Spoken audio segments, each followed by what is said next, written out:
নমস্কাৰ বন্ধু বান্ধৱীসকল আপোনালোকক স্বাগতম জনাইছো আমাৰ ইউটিউব চেনেললৈ। বন্ধু বান্ধৱীসকল লৈ আহিছো আন এক গুৰুত্বপূৰ্ণ ভিডিঅ'। আপুনি যদি চৰকাৰী টয়লেটৰ ফেজ 2 যদি এপ্লাই কৰিছিল বা আবেদন কৰিছিল, আপোনাৰ কাৰণে এই ভিডিঅ'টো অতিকৈ গুৰুত্বপূৰ্ণ। আৰু এইটো ভিডিঅ'ৰ জৰিয়তে সবিশেষ জনাই দিম কেনেকৈ চেক কৰিব, কেনেকৈ আপোনাৰ ষ্টেটাছটো চাব। বহুতৰ কিন্তু ইতিমধ্যে ৰিজেক্ট হৈছে, কি কাৰণত ৰিজেক্ট হৈছে সেইটো আপুনি চেক কৰি জানিব পাৰিব। আৰু এই ফাইনেল লিষ্টখনত যদি আপোনাৰ নামটো থাকে তেনেহলে আপুনি অতি সোনকালে টকাটো লাভ কৰিব। কেনেকৈ ষ্টেটাছটো চেক কৰিব বা কেনেকৈ জানিব এপ্ৰুভ হৈছে নে ৰিজেক্ট হৈছে, কেনেকৈ চেক কৰি জানিব, আপোনাৰ মোবাইল ফোনৰ জৰিয়তে আপুনি চেক কৰি জানিব পাৰিব। তাৰ আগতে সৰু এটা ৰিকুৱেষ্ট, যদি আমাৰ ইউটিউব চেনেললৈ প্ৰথমবাৰ কাৰণে ভিজিট কৰিছে প্লিজ চেনেলটো সাবস্ক্ৰাইব কৰি বেল আইকনটো বজাই দিব আৰু ভিডিঅ'টোত এটা লাইক কৰি দিব।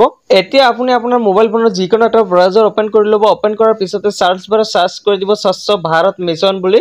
সাৰ্চ কৰাৰ লগে লগে পোনপ্ৰথমতে যিটো সাইট খোল খাব স্বচ্ছ Bharat mission department of drinking water and sanitation, তাত ক্লিক কৰি দিব। ক্লিক কৰাৰ লগে লগে আন এখন নতুন পেজ খোল খাব আৰু ওপৰত দেখিব পাইছে 3 ডট আছে, তাত ক্লিক কৰি আপুনি ডেস্কটপ সাইটটো অন কৰি দিব। ডেস্কটপ সাইটটো অন কৰাৰ পিছতে অকণমান স্ক্ৰল ডাউন কৰিব। ডাউন কৰাৰ পিছতে ইয়াতে দুটা অপচন দেখিব পাইছে, নো ইউৰ স্বচ্ছ ভাৰত ডাটা। এইটোৰ জৰিয়তে আপুনি চেক কৰি জানিব পাৰিব বা আপোনাৰ লিষ্টত সহকাৰে দেখিব পাৰিব। আৰু এইটো দেখিব পাইছে এপ্লিকেশ্যন ফৰ্ম ফৰ ISSL ডাছবৰ্ড। ইয়াতে ক্লিক কৰি আপোনাৰ ষ্টেটাছটো জানিব পাৰিব, একচেপ্ট হৈছে নে ৰিজেক্ট হৈছে।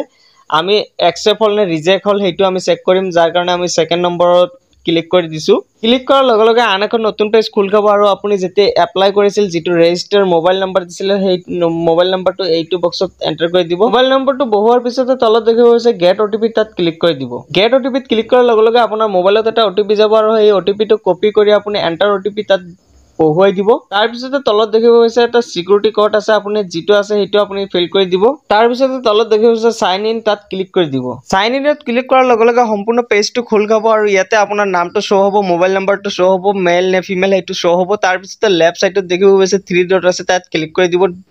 ক্লিক কৰাৰ পিছতে ইয়াৰ পৰা আপুনি নিউ এপ্লিকেশ্যনত ক্লিক কৰিলে আপুনি নতুনকৈ আকৌ এপ্লাই কৰিব পাৰিব। আমি যিহেতু ষ্টেটাছটো চেক কৰিম এপ্ৰুভ হ'ল নে ৰিজেক্ট হ'ল, তাৰ কাৰণে আমি ভিউ এপ্লিকেশ্যনত ক্লিক কৰি দিছো।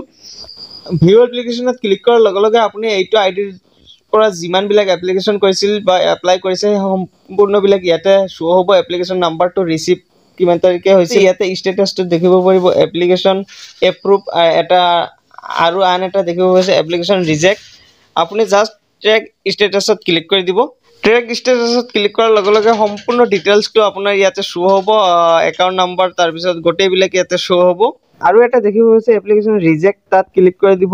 ক্লিক কৰাৰ লগে লগে সেইটো শ্ব' হ'ব। তাৰপিছতে দেখিব পাইছে এপ্লিকেশ্যন ৰিচিভ হৈছিল, তাৰপিছত ৰিজেক্ট বাই মেকাৰ ISSL অলৰেডি প্ৰেজেণ্ট। ইয়াতে কোনে কেনেকৈ কিহৰ কাৰণে ৰিজেক্ট কৰিছে ইয়াতে আপুনি চেক কৰি জানিব পাৰিব। বন্ধু বান্ধৱীসকল কেনেকুৱা লাগিল আজিৰ এই ভিডিঅ'টো। যদি ভিডিঅ'টো ভাল লাগিছে আপোনাৰ বন্ধুবৰ্গলৈ শ্বেয়াৰ কৰি দিব আৰু চেনেললৈ নতুনবাৰৰ কাৰণে আহিলে চেনেলটো সাবস্ক্ৰাইব কৰি বেল আইকনটো বজাই দিব।